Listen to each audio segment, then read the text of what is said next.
Jack thought he had the perfect life, a decade-long marriage to Sarah, 2 beautiful kids, and a stable career. But when a misplaced receipt from a luxury resort pulls the thread of doubt, his world begins to unravel. Driven by suspicion, Jack uncovers a tangled web of infidelity, manipulation, and betrayal involving Sarah and her mysterious co-worker, Michael. What begins as a quest for answers spirals into a high-stakes revelation of blackmail and fraud. As the layers of deceit peel back, Jack faces a choice: seek revenge or rebuild the fragile remnants of trust. In a story filled with twists, heartbreak, and unexpected redemption, the line between victim and villain blurs, leaving Jack, and the reader, questioning what love, loyalty, and justice truly mean. The sun had just begun to set when Sarah walked through the front door, her briefcase swinging in one hand, her phone glued to the other. Her laughter filled the entryway, a cheerful melody that once warmed my heart but now sounded hollow. "Hey, Jack," she called out, smiling briefly before disappearing into the kitchen. I followed her, watching as she poured a glass of wine, oblivious to the storm brewing behind my eyes. For the last 10 years, this had been my life, Sarah's energy lighting up every room, her charm disarming even the toughest days. I used to bask in it, grateful for the life we'd built together. But things had shifted. I wasn't sure when I first noticed. Maybe it was the late-night texts or the constant work trips. Maybe it was the way she seemed distant, her laughter a little too forced, her smile not reaching her eyes. Or maybe I was just looking for cracks where there were none. It started innocently enough. While cleaning the car one Saturday morning, I found the receipt. It was tucked between the seat cushions, faded but clear enough to decipher. Crescent Sands Resort, it read, with a date that coincided with one of Sarah's supposed conferences. I froze, the air thickening around me. Why hadn't she mentioned this? She usually recounted every detail of her trips, from the dry keynote speakers to the terrible coffee. Yet, this one. Silence. I tucked the receipt into my pocket, my mind racing. Don't overthink it, I told myself. It's just a receipt. But a seed of doubt had been planted, and it wouldn't stop growing. That night, as Sarah laughed at some show on Netflix, I studied her. She was as beautiful as ever, her dark hair falling in waves, her green eyes sparkling. But something felt off. Or maybe it was me. Over the next few days, I noticed more. A dress that wasn't hers hanging in the closet, its sleek lines and low neckline unlike anything she'd ever worn. The late-night calls she brushed off as work emergencies. The cryptic messages on her phone, though she was always careful to keep the screen angled away. It wasn't much, but it was enough to stoke the fire of suspicion burning inside me. I finally cracked one Thursday evening when she announced yet another work trip. Another one? I asked, trying to keep my voice even. Didn't you just get back from one last month? It's a busy season, she replied, not looking up from her phone. You know how it is. I didn't, actually. My job as a software developer kept me glued to my desk most of the time. There were no glamorous resorts or fancy dinners in my routine. Just code and coffee and the occasional team meeting. Where is it this time? I asked, leaning against the counter. Ohio, she said quickly. Too quickly. Her answer lingered in the air long after she'd left the room. That night, while she slept, I did something I promised myself I'd never do. I went through her phone. It was locked, of course, but I knew the passcode. I told myself it was just a precaution, that I was just being paranoid. But when I opened her messages, I found exactly what I feared. Michael. The texts were subtle at first. Great seeing you here, can't wait for next time, there. But as I scrolled further, they became unmistakable. I wish you were here, one read. Last weekend was amazing, said another. My heart sank. It wasn't just the words. It was the way she wrote them, casual yet intimate, as if she were speaking to someone who knew her better than I ever could. I put the phone down, my hands trembling.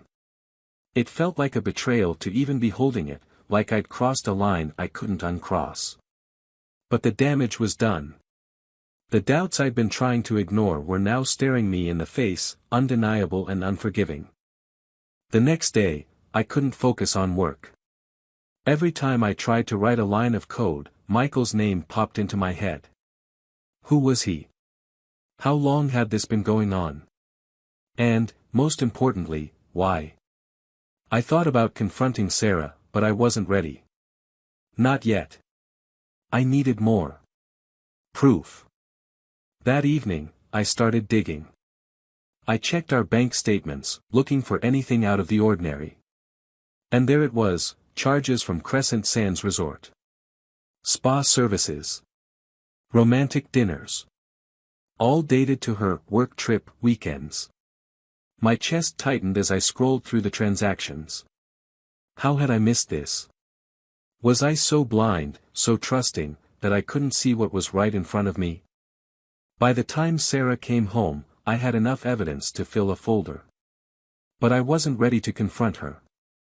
Not yet. I needed time to process, to figure out my next move. So, I put on a smile and kissed her cheek, pretending everything was fine. That night, as she lay asleep beside me, I stared at the ceiling, my mind racing. I thought about the life we'd built together, the years we'd spent growing and loving and dreaming. I thought about the promises we'd made, the trust we'd shared. And I thought about Michael, the man who had somehow wormed his way into our lives, into her heart. I knew then that I couldn't let this slide. I had to confront her. But more than that, I had to make her understand what she'd done. To me. To us. So I waited. I planned. And when the time was right, I would make sure she never forgot the day she decided to betray me. The confrontation didn't happen right away. I couldn't just rush in and let emotions dictate my actions.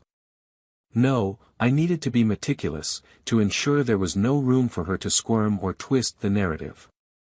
So, over the next few days, I became the silent observer, piecing together fragments of Sarah's betrayal while keeping up appearances. That Friday morning, as she packed her bags for the Ohio conference, I hovered in the background, my stomach a churning storm. She seemed almost too calm, humming a tune as she folded her clothes. Watching her, I couldn't help but marvel at the audacity. Did she think I was that clueless? Or was she so far gone that she didn't care anymore? I'll be back Sunday evening, she said, slinging her bag over her shoulder. Her tone was casual, but I noticed the way she avoided my eyes. Have a good trip, I said, forcing a smile. Inside, every fiber of my being screamed to grab her, shake her, demand answers. But I didn't. Not yet. Once she left, I sprang into action. I knew her flight wasn't for another 3 hours, which gave me time. I went to her vanity, the one she rarely let me touch, and found the small jewelry box where she kept her important keepsakes. Inside was her spare phone. She always said it was for work emergencies, but I had my doubts. This phone wasn't locked, and as soon as I powered it on, the messages came flooding in. They weren't coy or subtle. Michael wasn't just some coworker. He was her escape, her secret, her lover. Their exchanges ranged from playful banter to explicit details about their last weekend together. Michael, I can still feel you from last night. Counting the days till we're together again. Sarah, me too. I hate leaving, but it makes the reunion sweeter. You're worth every risk. Every risk. Those words hung in the air like smoke, suffocating me. It wasn't just the betrayal, it was the brazenness, the disregard for everything we had built together. That afternoon, I called in sick to work and drove to Crescent Sands Resort. If this was their chosen rendezvous point, I needed to see it for myself. The resort was as extravagant as I imagined, with sprawling grounds, private cabanas, and a beach that stretched for miles. A place built for romance, for indulgence. A place for affairs. At the reception desk, I played the curious husband, spinning a story about planning a surprise weekend for my wife. The clerk bought it, pulling up records of her previous stays. She'd been there 4 times in the last year, each time accompanied by someone named Michael. My stomach churned as I stared at the screen, my world unraveling line by line. The next few days were a blur of anger and heartbreak. Every time I thought I'd reached the peak of my fury, a new piece of evidence surfaced, dragging me deeper into the abyss. I couldn't sleep. I barely ate. My mind raced with questions, but the answers always led to the same, crushing conclusion: Sarah had been living a double life, and I had been too blind to see it. By the time Sunday evening rolled around, I was ready. I had printed out the messages, highlighted the receipts, and even compiled a timeline of her trips. She walked through the door, her smile as radiant as ever, and for a moment, I almost forgot everything. Almost. "How was Ohio?" I asked, trying to keep my voice neutral. She set her bag down and stretched, letting out a sigh. "Exhausting. Long meetings, late dinners. You know how it is." I nodded, swallowing the bile rising in my throat. "Sounds tough." "It was," she said, heading to the kitchen for a glass of water. "I'm glad to be home." The irony of her words almost made me laugh. "I bet you are." That night, I didn't say anything. I couldn't. I needed the confrontation to be perfect, to deliver the impact she deserved. So, I waited. I bided my time. And when she fell asleep, I slipped into the living room, laying out the evidence like pieces on a chessboard. The next morning, over breakfast, I made my move. "Sarah," I said, sliding the folder across the table. "We need to talk." She looked up, her brow furrowing. "What's this?" "Take a look," I said, my tone cold. Her hands trembled as she opened the folder. The color drained from her face as she flipped through the pages, the weight of her betrayal sinking in with every turn. "Jack," she stammered, her voice barely above a whisper. "I can explain." "Don't," I snapped, slamming my hand on the table. "Don't insult me with excuses. Just tell me one thing: why?" Tears welled up in her eyes, but I felt no sympathy. "I didn't mean for this to happen," she said, her voice cracking. "It just. Michael was there when I needed someone. I never stopped loving you, Jack." I laughed bitterly. "You have a funny way of showing it." She reached for my hand, but I pulled away. "Jack, please. We can work through this." "Work through this?" I repeated, my voice rising. "You've been lying to me for a year, sneaking around with him, and you think we can just fix this?" Her silence was answer enough. "I trusted you," I said, my voice breaking. "I gave you everything, and this is how you repay me." She tried to speak, but I held up a hand.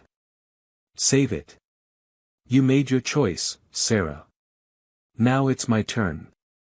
Her tears flowed freely now, but I felt nothing but a hollow ache. I stood, grabbing my coat. "I'll be back later," I said, heading for the door. "Jack," she called after me, her voice desperate. "Please." But I didn't look back. I couldn't. I had a long road ahead, and this was just the beginning. The cold morning air bit at my face as I walked aimlessly through the neighborhood, my hands stuffed into my jacket pockets. The confrontation had gone about as well as I'd expected, terribly. Sarah's tears, her stammering explanations, her desperate attempts to grab my hand, all of it replayed in my head like a broken record. I needed clarity, some kind of direction. My mind churned through every possible scenario: forgiveness, separation, revenge. Each option felt heavier than the last, yet I couldn't ignore the dull ache in my chest that told me nothing would ever be the same. By the time I returned home, the sun had risen fully, casting an ironic warmth over the scene of my broken marriage.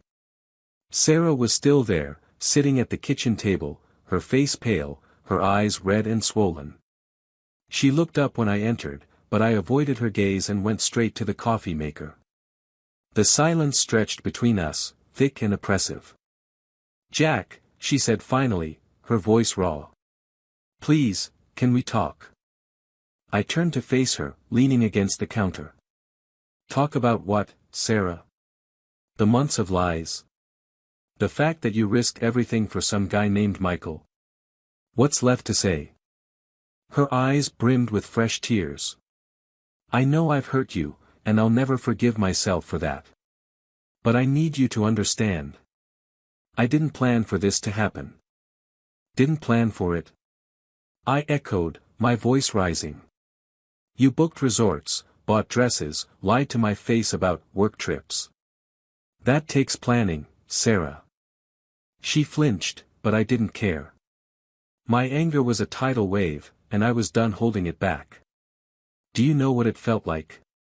Finding out this way? Seeing the messages, the receipts. You didn't just betray me, you humiliated me." "I never meant to hurt you," she whispered, her voice barely audible. "I was lost. I felt like we were drifting apart, and Michael, he made me feel seen." "Seen?" I snapped. "I've been here, Sarah. I've always been here. If you felt something was missing, why didn't you come to me?" "I don't know," she cried, burying her face in her hands. "I don't know why I did it. I was selfish, and stupid, and now I've ruined everything." For a moment, her vulnerability gave me pause. This was the woman I had loved for over a decade, the mother of my children, the person I thought I would grow old with. But then I remembered the texts, the intimate words meant for someone else, and my resolve hardened. "I'm filing for divorce," I said, my voice cold and steady. Her head shot up, her eyes wide with panic. "Jack, no. Please. Don't do this. We can fix this." "There's no fixing this," I replied, crossing my arms. "You made your choice, Sarah. Now I'm making mine." She stood, desperation etched into every line of her face. "What about the kids? What about everything we've built together? Are you really going to throw it all away?" I clenched my jaw, fighting the urge to yell. "You threw it away, Sarah. Not me. You." The days that followed were a blur of legal consultations, financial preparations, and quiet moments of reflection. I tried to shield our 2 kids from the fallout as much as possible, but children are perceptive. They noticed the tension, the way Sarah and I barely spoke, the forced smiles at dinner. One evening, as I tucked my son into bed, he looked up at me with wide, questioning eyes. "Dad, are you and Mom okay?" The question hit me like a punch to the gut. I ruffled his hair, forcing a smile. "We're fine, buddy. Just some grown-up stuff. Nothing for you to worry about." He nodded, but the doubt lingered in his eyes. As I left his room, I felt the weight of the situation pressing down on me. This wasn't just about Sarah and me, it was about them, too. And no matter how much anger I felt, I couldn't let it consume me. The next morning, I decided to take a different approach.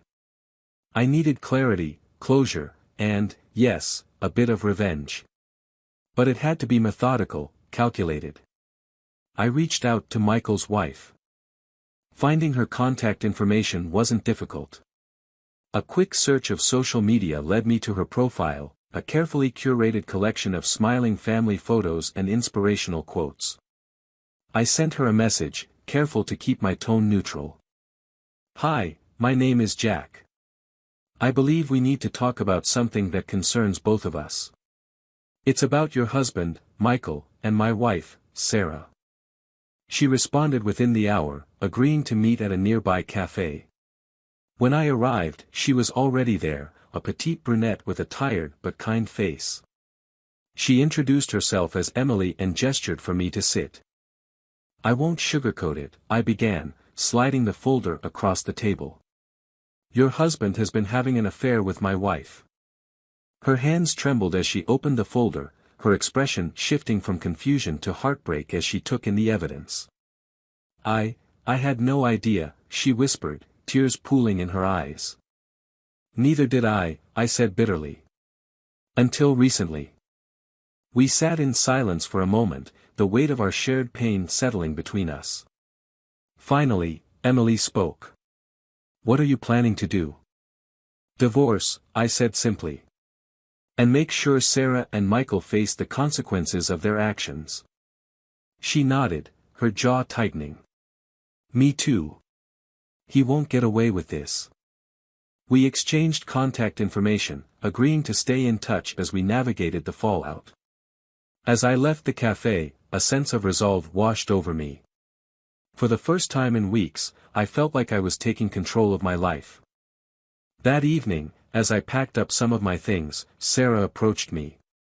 Her eyes were red, her face pale. Jack, please, she said softly. Don't go. We can work through this. I paused, my hands resting on the suitcase. Why? So you can lie to me again. Betray me again. I made a mistake, she said, her voice breaking. But I love you. I love our family. Doesn't that mean anything? It used to, I said, my voice thick with emotion. But love isn't enough, Sarah. Not anymore. She sank to her knees, sobbing into her hands. For a brief moment, I felt a pang of guilt. But it wasn't enough to change my mind. I zipped up the suitcase, slung it over my shoulder, and walked out the door. The night air was cool and crisp, a stark contrast to the storm raging in my heart. As I drove away, I glanced in the rearview mirror, the house growing smaller with each passing second.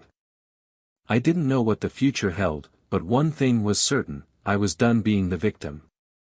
The weeks following my departure were a strange mix of freedom and numbness. I threw myself into work, trying to regain some semblance of normalcy, but every quiet moment was a reminder of what I'd lost, and what Sarah had taken. The kids adjusted as best they could, bouncing between my apartment and the house.